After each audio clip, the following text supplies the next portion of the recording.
Welcome to a beautiful night in the gorgeous Bay Area. Now that's a postcard. And it's the site for the second game of our Wednesday night NBA doubleheader. And of course, home of the Golden State Warriors. The home stretch in the regular season and a sellout crowd at the Chase Center as the Bucks and Warriors match up for the second time this season. Our NBA Wednesday between these two teams presented by State Farm.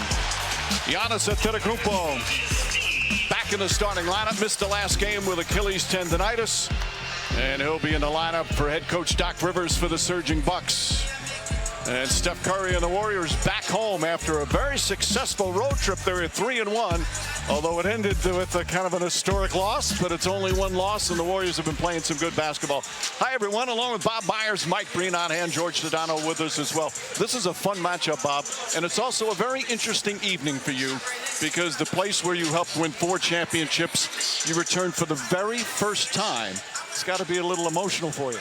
Yeah, I pictured beers and sweats, but I'm in a suit with you. So it is emotional, but I'm thrilled. This should be an awesome game tonight. I'm excited. Well, we'll have some fun with that tonight for sure. Meanwhile, Warriors have been having fun. Yes, the loss against the Celtics last time out was awful, but they're playing good basketball. What are you seeing from them, and what do they have to do to create some damage? Well, look, both these teams have been great out of the break, Mike, but the Warriors obviously coming off that Celtics. That was a forgettable game. Steve Kerr said flush it down the toilet, but both of these teams turn great. The Bucks, they've been awesome out of the break, but the Warriors, it's a chance to reset after a tough loss on the road, but a good road trip, like you said, 3-1. Bucks, meanwhile, have won 6 straight out of the break, and Damian Lillard all of a sudden looks a lot more comfortable.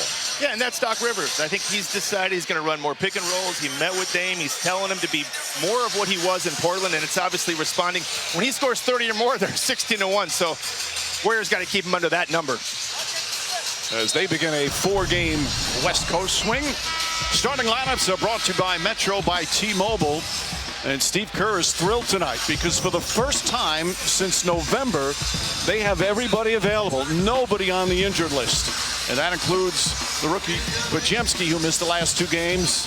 Klay Thompson comes off the bench. Meanwhile, for the Bucks, without Chris Middleton, that's still someone they're hoping to come back soon, but they're very healthy as well. And as we mentioned, playing some good basketball.